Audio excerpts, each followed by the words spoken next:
Hello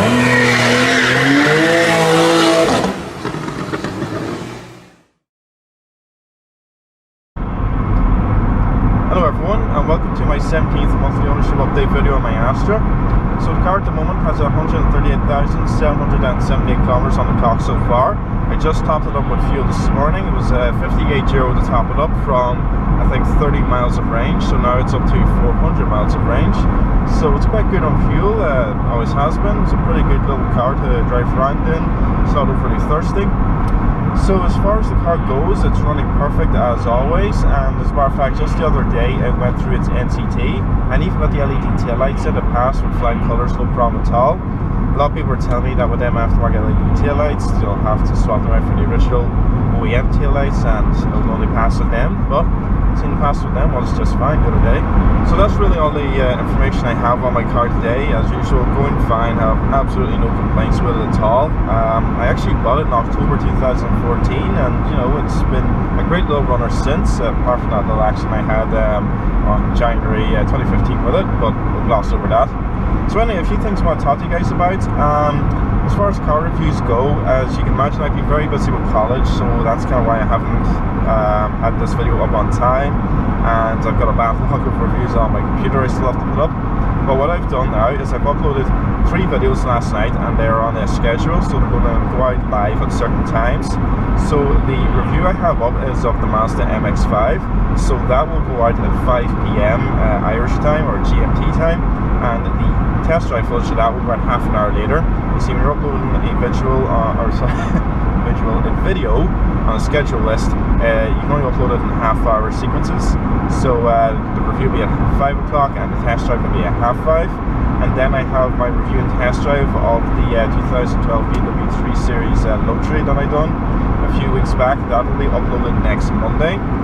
So that's a really handy way to do it. So there's, I can post as many videos up as I want, and then the schedule will go out every Monday, which is, I think, is the way I'm going to do it. You know, one video a week, handiest way for me to work around it. Some of the recent videos I put up my review of the Volkswagen Golf R, which is an amazing car. So there's, you wouldn't believe how many differences there are between it and a GTI. So you know, I hope you guys enjoyed that review. The reviews are doing pretty well at the moment. So other cars I still have to review. The new Kia Sportage. Now this is a funny one. You see, the Sportage, as I mentioned in one of my last videos, is a very high selling car in this country. You know, when it first came out, Hair and Auto had a huge line of brand new unregistered Sportages lined against their back fence that were all sold. They're all customer cars. So once those were all sold, they had 1 or 2 left over. So I took one day, and a friend with me, because he was going to help me film it. So we took a Sportage, and we went out to the usual spot that I reviewed cars at before I went on the test drive. And just as we got out of the car and I was setting the cameras up, we got a phone call from the dealership saying that there was a customer there and they wanted the car to test drive, and that was the only Sportage they had on that particular day. So I had to bring it back, and so that the review didn't happen, and that actually happened twice. So then 2 separate days I had to call back to the dealership. So that's how in-demand Sportages are. So I still have to get reviewed one. I have a 2-week break coming up for Easter and St. Patrick's Day, so hopefully I'll get a Sportage that day. But other Kias I do have reviewed. I have reviewed the new Ceed GT line with a 1-litre turbo engine. Very cool little car, so I'll put that up. And I've also reviewed the new Optima, which is a car I like very much. The one I was driving was an automatic with flappy pedals, and I was using them a bit during the review. So there are still quite a few videos I have to put up. I still have to put up the Volkswagen Golf GTD, the current Mark 7 GTD that is. And once I actually have that up, I think I'll be finished with the Mark 7 Golf, because I reviewed a normal diesel Highline one. I'm pretty sure it was a Highline one that I reviewed when it first came out. And I've done the GTI, the R, and now the GTD. So once I have the GT diesel up, I'm thinking more or less done with Mark 7. So I don't think there'll be anything to review until Mark 8 comes along. So just before we finish up the review, there's a couple of other things I want to talk about. First off, I'm sure you're all aware that there's a new Prius out from Toyota. The best way to talk about that car is, in the past the Prius was never, you know, a good looking car. It was fairly bland and a bit boring.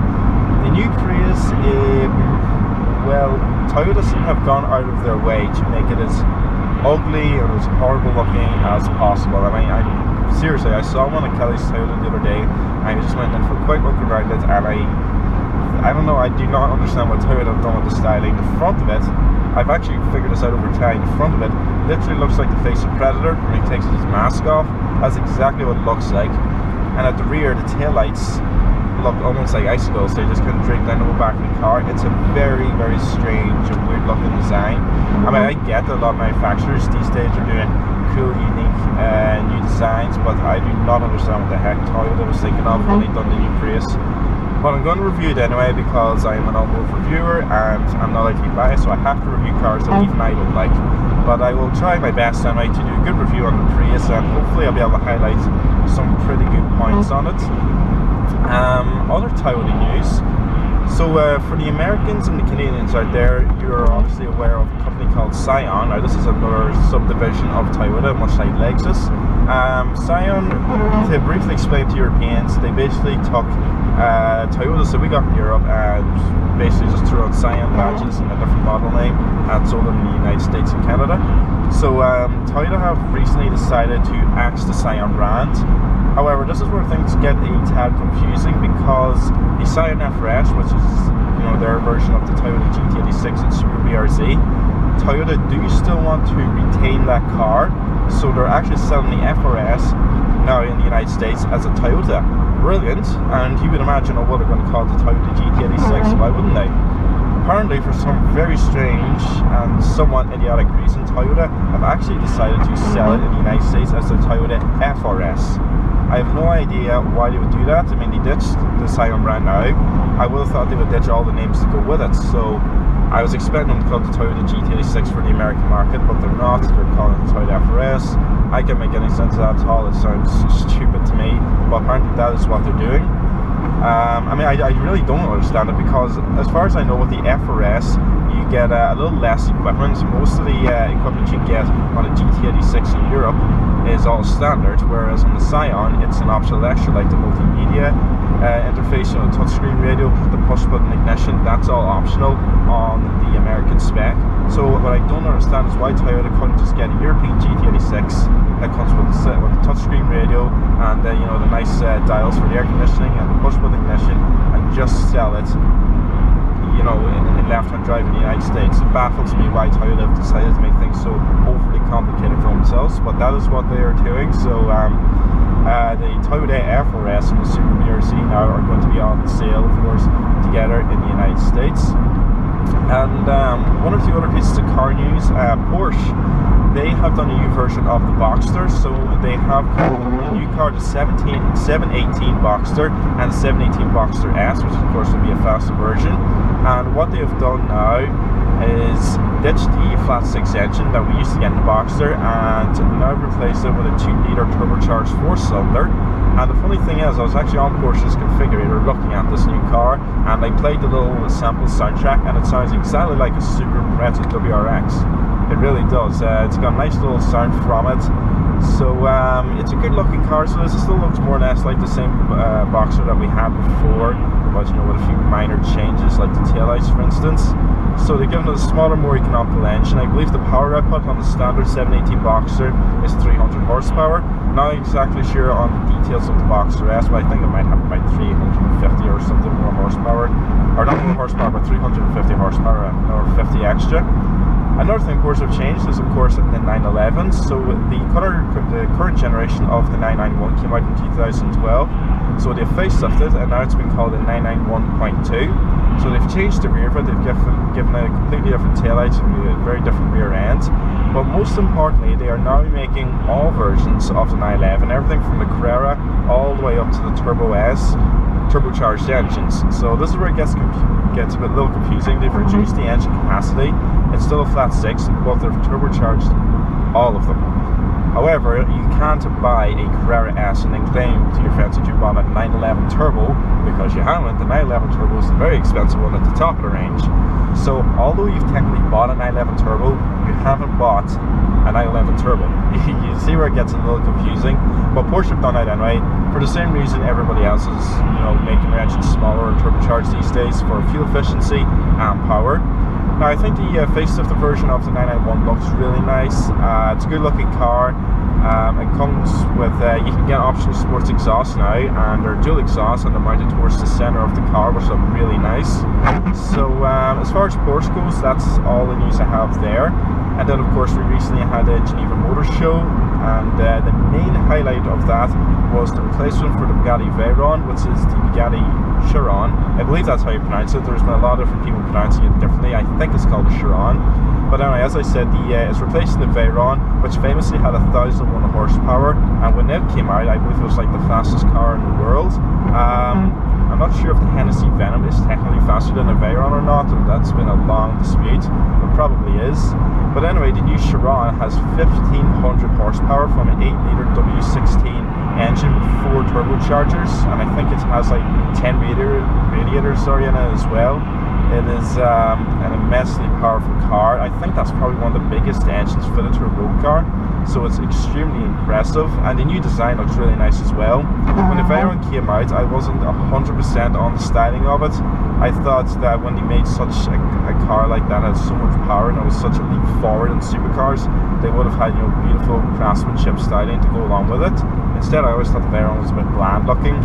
But the new Chiron, I think, looks really nice. You know, the outside of the car here on the sides has these really nice curves, and they're actually replicated in the interior as well. You need to look up photos of it to see what I'm talking about. So one last thing I want to talk about before I end this video is Tesla, as you may know, is a company that builds electric cars, are now going to be selling their vehicles here in the Republic of Ireland, I believe towards the end of this year. Now the thing is, we don't really have a whole lot of electric cars realistically in Ireland. I think I've only ever seen 2 Nissan Leafs driving around since they came out a couple of years ago. So I don't know how well they'll sell in Ireland because they are very expensive. Like, I'm not less, it's a little over €100,000. But the thing is, with an electric car like a Tesla or a Nissan Leaf or a Peugeot Ion, you'll probably save money in the long run if you hold on to the car for a while, because first off, electric cars are completely road tax exempt because obviously there are no emissions because there's no internal combustion engine. And secondly, there are no servicing costs because, as I said, there is no engine. So all you're getting with an electric car is a ton of batteries and software that just has to be updated over every couple of months or years, or however often these manufacturers do it. But the one thing I did want to comment on, there are 3 ways you can charge a car. First off, you can plug it into the mains at your house, and it takes about, I don't know, 8 hours or something to charge a Tesla from that, from, you know, empty to full. Then there is the charging points, the normal standard ones you would get in your town. I think it takes about 2 hours to charge from them. However, Tesla have their own supercharged charging points, and I've heard that it takes about 20 minutes to charge a car from 0 to full. Now the thing is, because they're an electric car, the Irish government are actually going to be funding these electric charging points. The only thing is, each charging point costs €10,000 to build, so that is very expensive. But as I said, in the long run, you probably will save money by driving an electric car. The only thing is, you kind of have to look after it a lot more than a normal petrol or diesel powered car, because if you do any damage to the batteries, they will be catastrophically expensive to replace as opposed to an engine. So it'll be very interesting to see Teslas around here. As I said, I'm not sure how many we're going to sell in Ireland because of how expensive they are compared to the UK, where they've been sold for quite a while now. And while we're talking about economy cars, just before we finish up now, these days we're living in a world where there's so many hybrids and electric cars and economical turbo diesels, and you'd imagine at this era, you know, supercars will be kind of fading out, and, you know, to make room for economical cars. The funny thing is, some of the fastest cars in the world right now, there's actually a Nissan Leaf passing me. There's a Nissan Leaf, just as I was talking about electric cars. What I was saying is, you would imagine that in an era like this, high performance supercars will be kind of cast away. But the funniest thing is, in today's world, some of the fastest cars are hybrids. You got the LaFerrari, the McLaren P1 and the Porsche 918. All 3 of them are hybrids, yet they are some of the fastest cars on the planet at the moment, apart from the Koenigsegg Regera. But the funny thing is, whereas the McLaren P1 and the Porsche 918, you can use the hybrid motor there to drive around town as economically as you want without using the high-powered V8. In the LaFerrari, the hybrid motor is actually used to make more power, so it's not actually there to make the car economical, it's there to make as much extra power as possible. And with the way things are going at the moment, with how advanced cars are becoming, I can only imagine how quick hybrid supercars will be 10 years from now. I mean, think of it this way: when the replacements come out from the McLaren P1, the Porsche 918 and the LaFerrari, I can only imagine that they'll probably be maybe all electric cars, and they will have absolute huge amounts of horsepower, probably near 2,000 or something like that, with 0 to 60 times that your mind can't even comprehend. Like, I think the Bugatti Chiron does a 0 to 60 time for about 2.7 seconds or something along those lines. So crazy numbers. But you know, that's just an example of how advanced and well engineered cars are these days. But anyway, I'm just going to end this video now. It's been on for quite a while, so thank you very much for watching, guys, and I'll see you again next time.